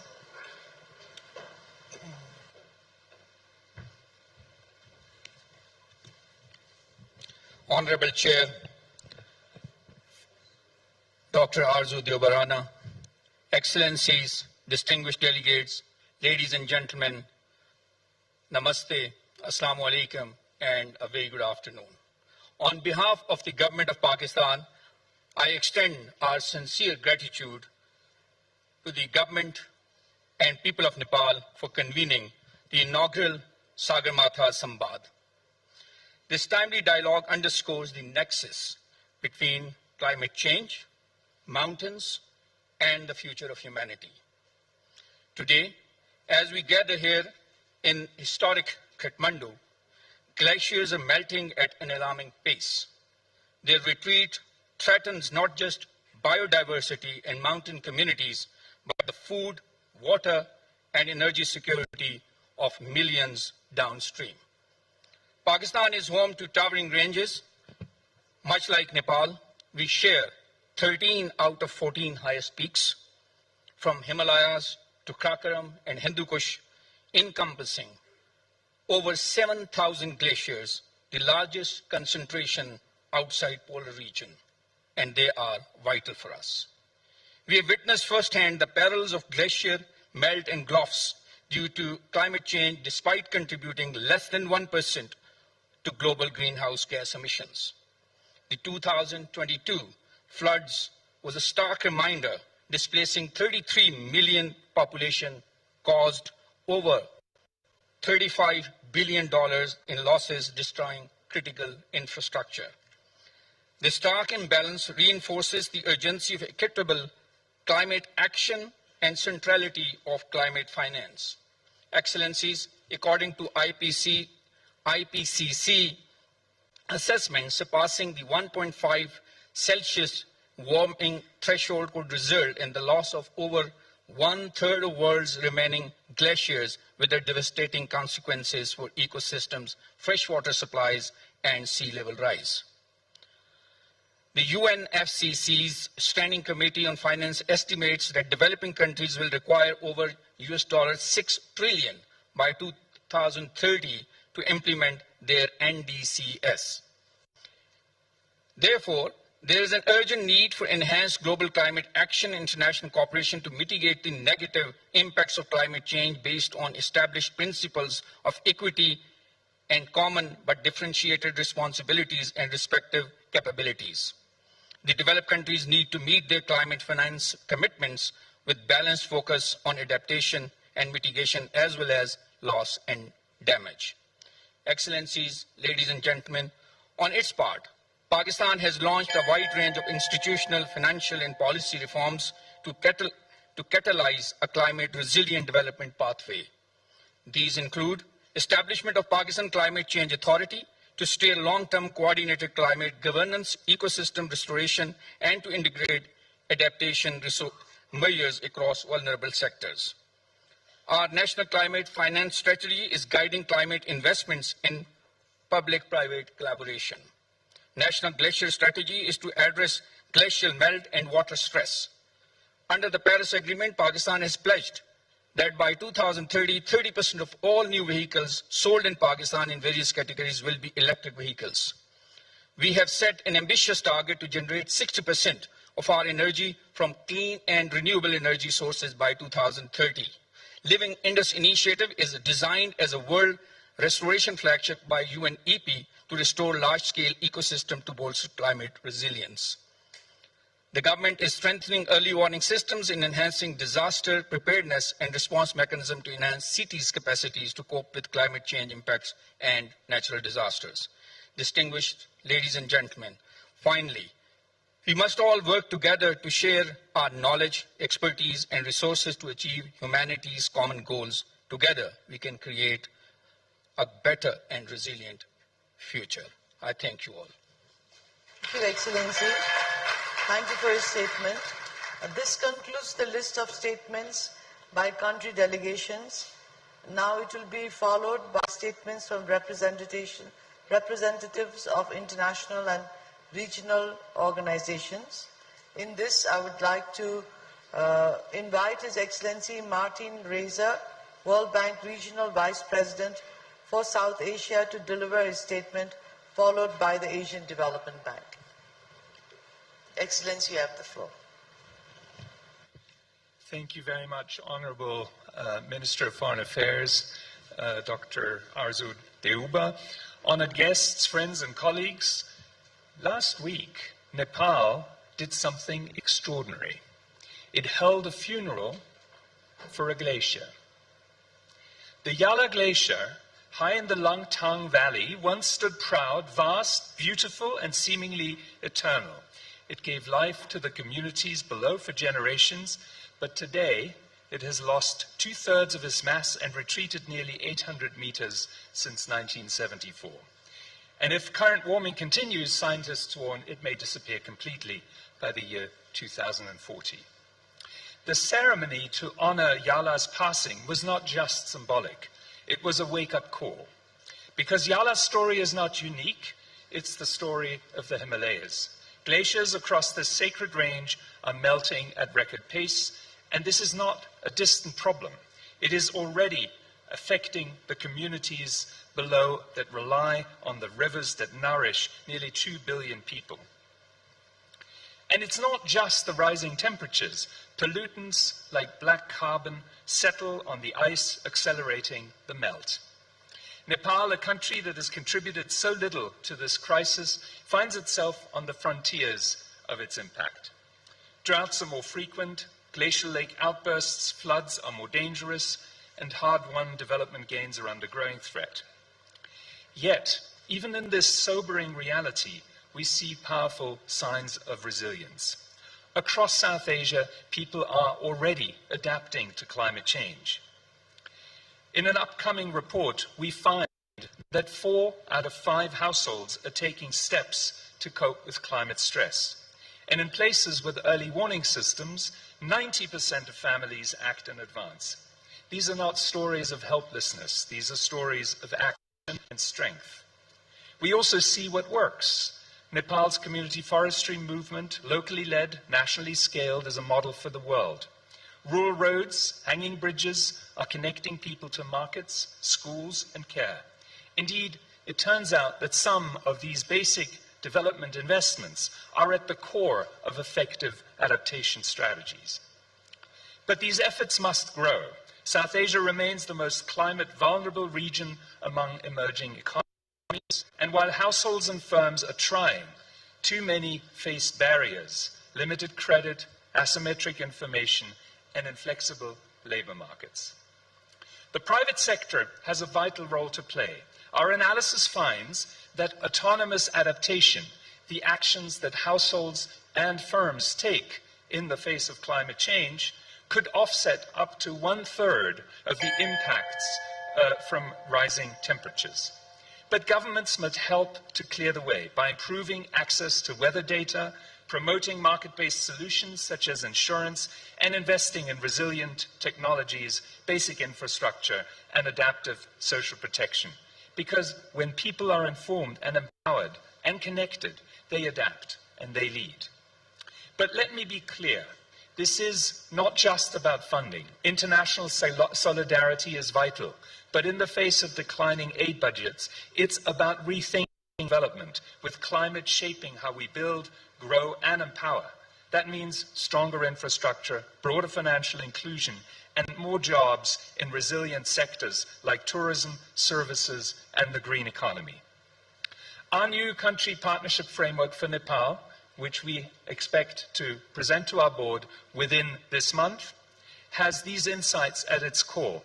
It focuses on only two key priorities: jobs and resilience. Jobs for people that are affected by climate change and need new opportunities, and resilience to make sure they have those opportunities and are better protected. Nepal has already written one of South Asia's most inspiring stories of poverty reduction. Let the next chapter be one of resilience, led by its people, supported by strong partnerships, and admired around the world. We stand ready to support Nepal and the rest of the South Asia region on this journey. Thank you very much. Thank you, Excellency, for your statement. Now, next on my list is Her Excellency, Ms. Fatima Yasmin, Asian Development Bank Vice President for the sector.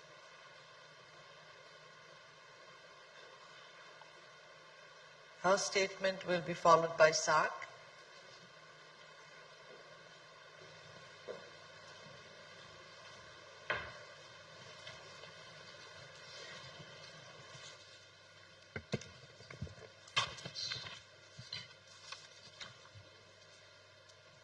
Honorable Foreign Minister of Nepal, Ms. Arjurana Deuba,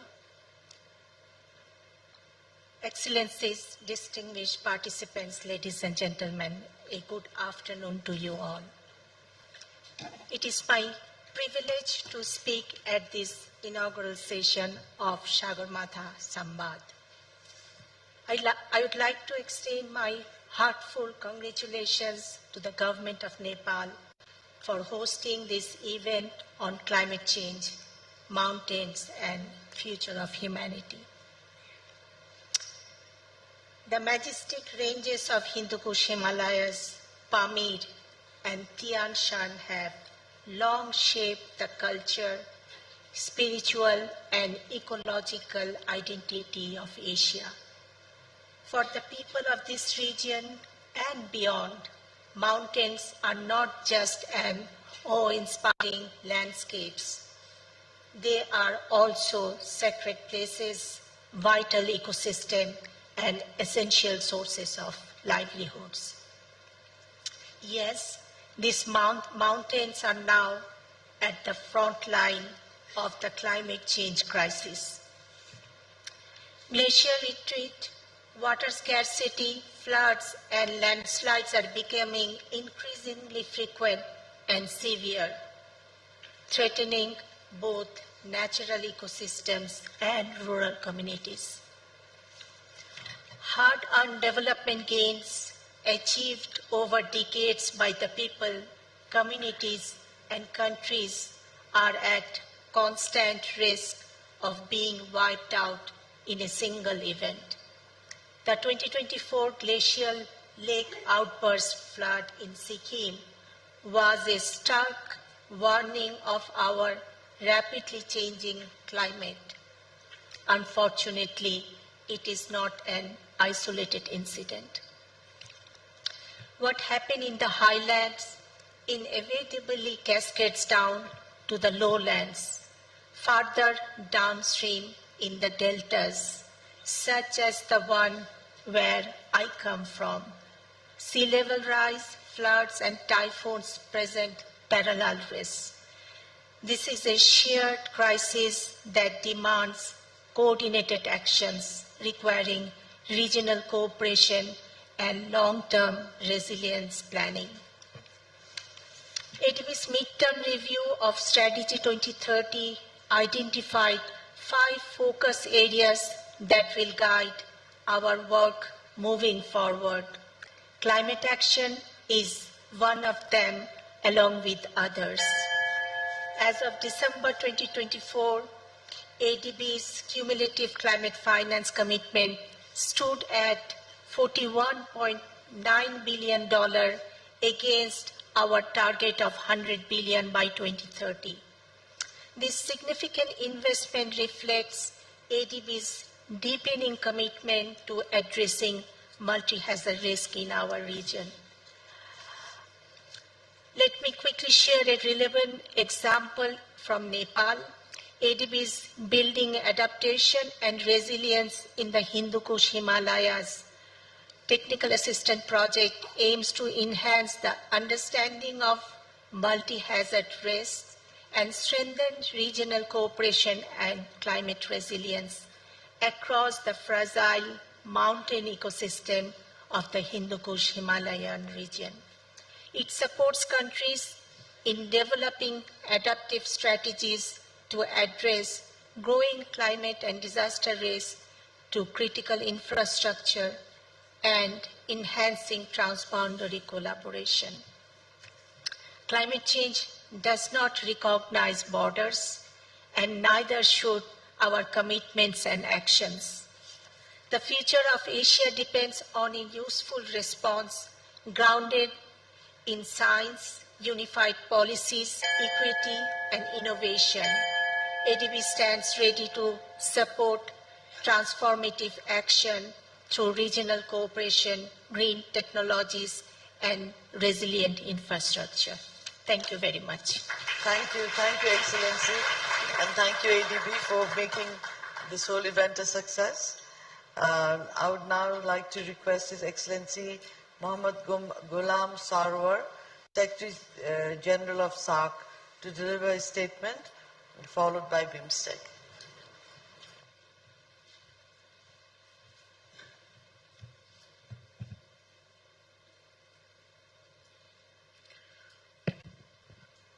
Honorable Dr. Arzu Rana Deuba, Foreign Minister of Nepal, Honorable Ministers, distinguished delegates, ladies and gentlemen, good afternoon, namaste and assalamu alaikum from the South Asian Association for Regional Cooperation, SAARC. It is a great honor for me to join you at this important forum, Sagarmatha Sambaad, aptly named after the world's highest peak, the majestic Mount Everest, Sagarmatha, which is not just our shared heritage, but also a symbol of endurance and resilience of Mother Nature. I commend the government of Nepal for convening this important multi-stakeholder dialogue on this critical theme, the climate change, mountains, and the future of humanity. The ecological lifeline today stands at a crossroad. Adverse impact of climate change is clearly visible in our mountains, and our mountains are sounding an unmistakable call for urgent and unified actions. Climate change has turned the Himalayas into both frontline and at the fault line. The Himalayas, which span across multiple SAARC countries, are warming twice the global average. Glaciers are retreating at an alarming rate. Seasonal patterns are becoming unpredictable. Communities are facing increasing risk of floods, landslide, glacial lake outburst floods, water insecurity, rising food insecurity, and forced migration. mountain dwellers and the downstream populations alike, these changes are not abstract projections, they are the urgent realities. In South Asia, home to nearly a quarter of the humanity, the stake could not be higher. This is not just an environmental crisis, it is a development crisis, a security concern, and a human tragedy in the making. As we confront this growing crisis, I firmly believe that the road to sustainability must be built both on regional cooperation and global solidarity. The shared nature of our geography and the interconnectedness of our climate demands shared responsibility and concerted action at various levels. Ladies and gentlemen, in 2010, the leaders from SAARC member countries adopted the Thimphu Statement on Climate Change at the 16th SAARC Summit. It was a landmark moment, the first time climate change took center stage at the highest level of our regional cooperation. The Thimphu Statement recognizes our mountains, rivers, and peoples have faced the shared threats, and it is committed us to share the response. It emphasizes the urgency of regional and international collaboration on climate change, mitigation, adaptation, and promote climate resilience. The importance of low carbon technologies, renewable energy, as well as knowledge sharing, and the moral responsibility to act not only for ourselves, but for our future generation.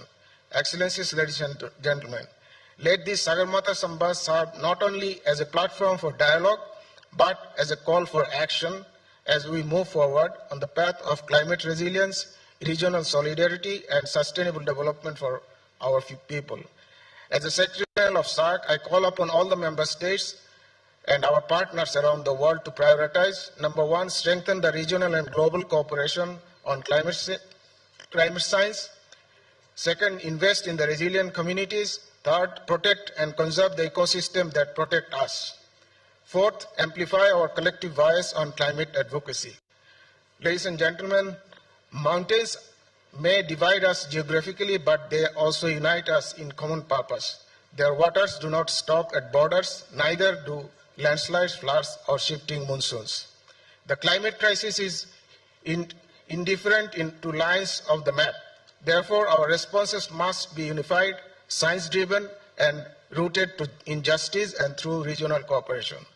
We must recognize, we must reimagine the development through the lens of sustainability. We must ensure that global collaboration is no longer optional, it is an imperative. Our future is intertwined with the fate of our mountains. The time to act cohesively, courageously, and collectively is now.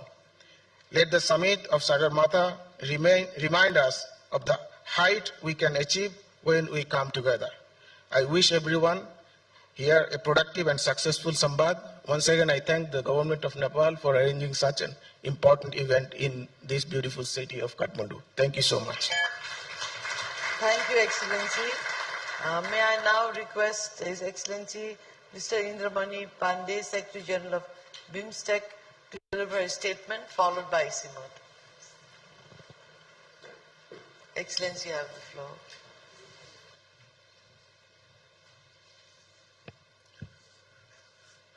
Manani Dr. Arju Rana Deuba, Honorable Foreign Minister of Nepal, Honorable Minister for Forest and Environment of Nepal, Excellencies, distinguished participants, Namaskar, a very good afternoon to you all. I am honored to represent BIMSTEC at the inaugural Sagarmatha Sambaad. I congratulate and commend the government of Nepal for convening this Sambaad. The speakers before me have already spoken about the threats and the challenges we face due to climate change. They have also called for concerted national, regional, and global action. A number of concrete proposals have been made. I will therefore focus on the initiatives taken by BIMSTEC to deal with climate change and related issues. As you are aware, BIMSTEC was founded in June 1997 and has been in existence for almost 28 years. It brings together 7 countries of region: Bangladesh, Bhutan, India, Myanmar, Nepal, Sri Lanka, and Thailand. It has on its agenda 17 sectors for cooperation, and the permanent secretariat of BIMSTEC is located in Dhaka, which anchors all its activities. BIMSTEC has its own charter and well-established decision-making mechanisms, and it operates on the principle of consensus. It enjoys the requisite political support of all its members, focuses on technical and economic cooperation, and stays away from divisive political issues. The recently concluded 6th BIMSTEC summit in Bangkok imparted a huge impetus to regional cooperation in Bay of Bengal. Apart from the adoption of summit declaration, our leaders also adopted a BIMSTEC Bangkok Vision 2030, the first vision of BIMSTEC of its kind.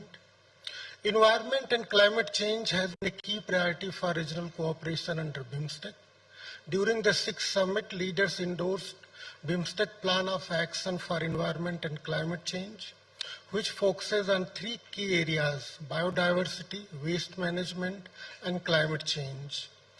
Recognizing the vital need for regional cooperation to protect delicate ecosystem of mountains, mountain economy has also been identified as a sector for collaboration within BIMSTEC.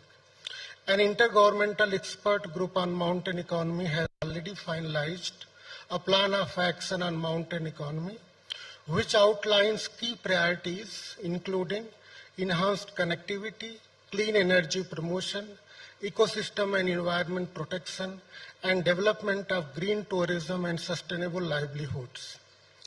In order to deal with the challenges of global warming, the BIMSTEC member states have also prioritized transition to green energy.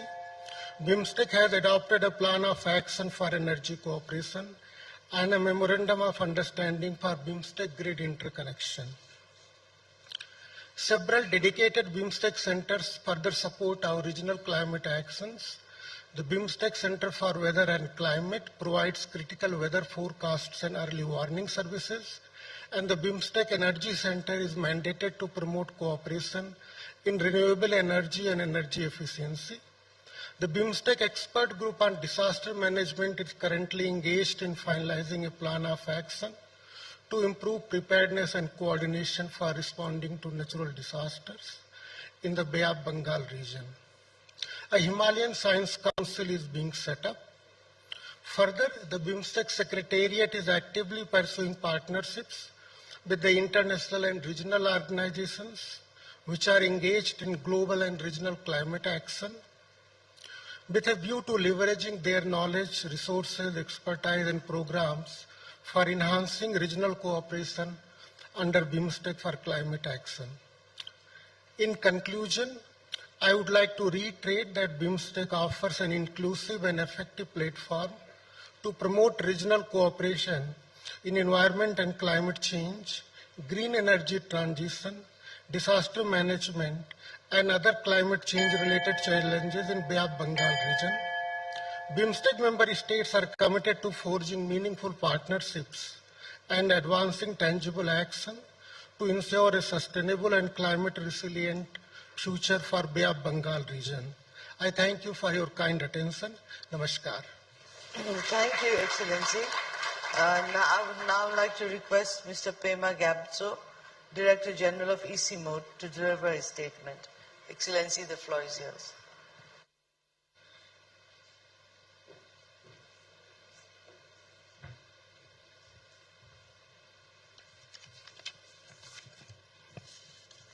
Honorable Chair, Excellencies, ladies and gentlemen, ECMOD is pleased to be associated with this event, the Sagarmatha Sambaad, and would like to thank the Government of Nepal, our host, for giving us this privilege.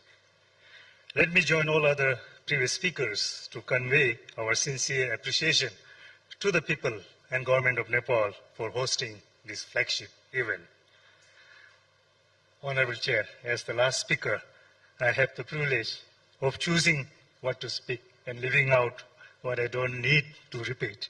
So I also hope that the alarm bell, the warning bell doesn't apply for me as I am the last speaker. So we have heard all the major issues and what we need to do. So from my own perspective, from my own understanding of what has been said all along, I would like to summarize my statements under 3 sections.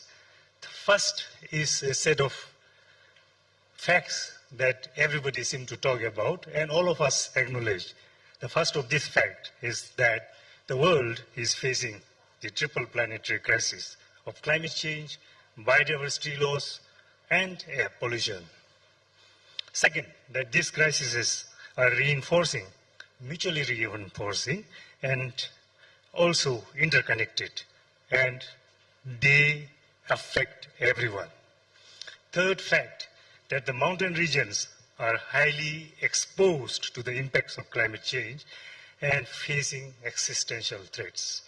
Fourth, what happens in the mountains matter and impacts the water, food, and energy security of millions of people living both within and beyond in the downstream river basins.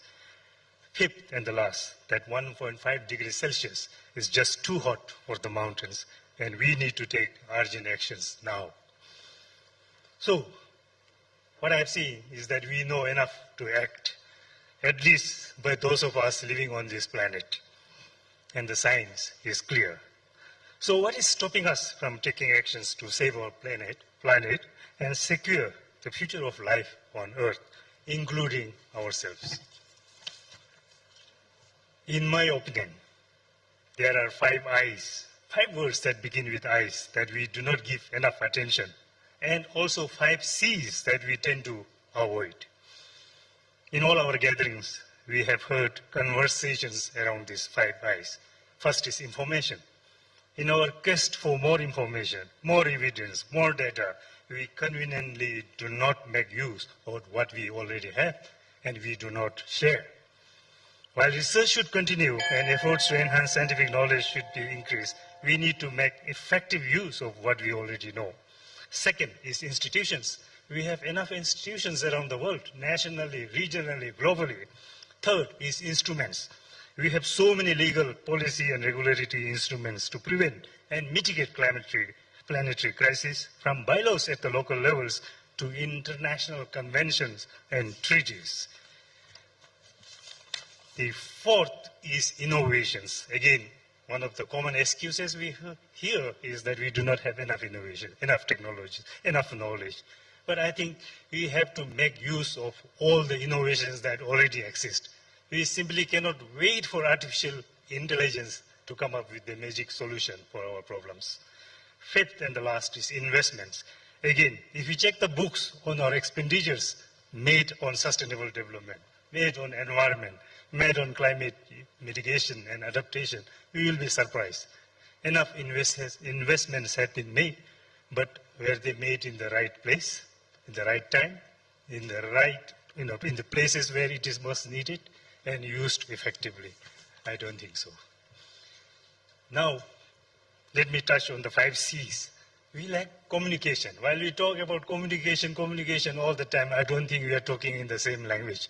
So there still exists this gap in communication. We need to improve on that.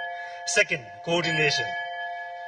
How many of us in these rooms, regional, institutional, international institutions and organizations, can claim that we have enough coordination? I think we need to enhance our coordination at every level. Third is collaboration. Now we have collaboration, but in the spirit of true,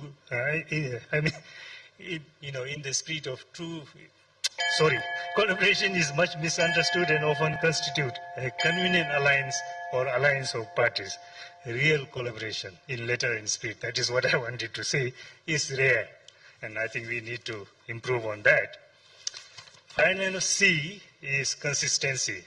We need continuity and coherence. Sometimes we tend to take our interpretation of circular economy quite literally.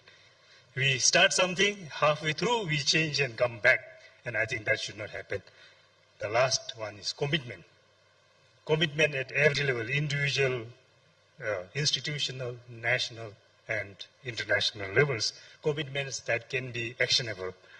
So to conclude, let me once again reiterate that we know enough to take actions now, and what we can do today with $1 should not be kept in abeyance, as in the next 5 years, or few years, it may cost us many folds more.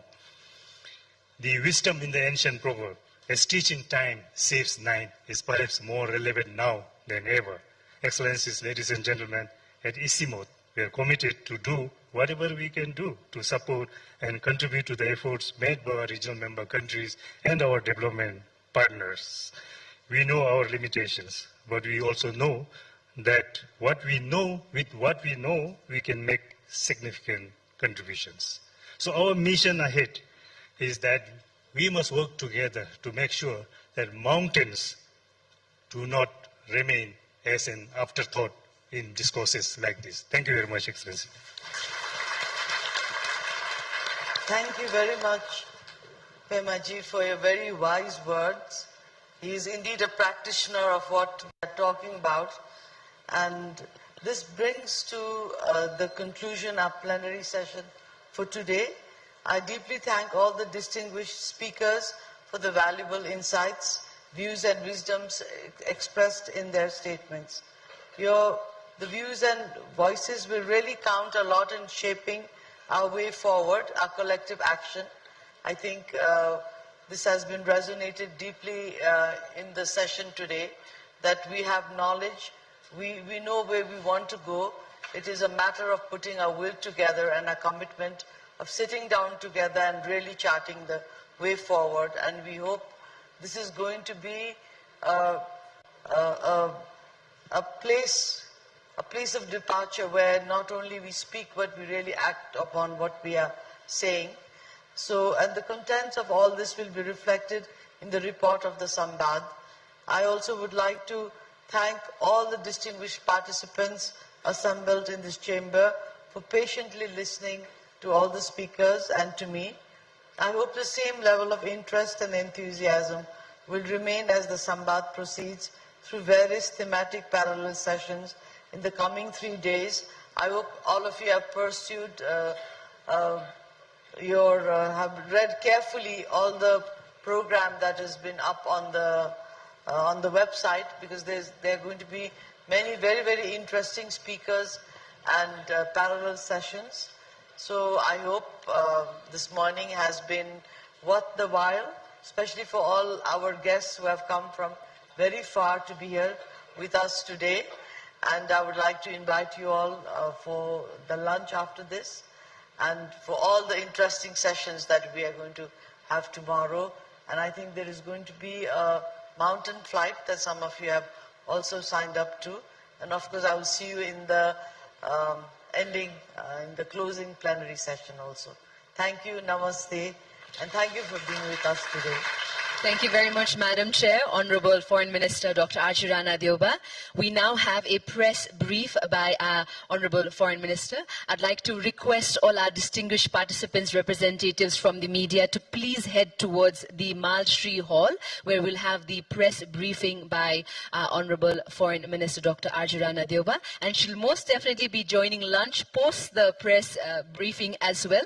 To all our distinguished guests, Honorable Ministers, Head of Departments, we'd like to request you to kindly head towards the Chinese restaurant for lunch. And to all our foreign delegates, senior officials, panelists, we have lunch being served at the Terrace Garden Resort. And to all our other distinguished dignitaries, we have lunch being served at Sursudha Courtyard. So we have lunch being served in 3 different places.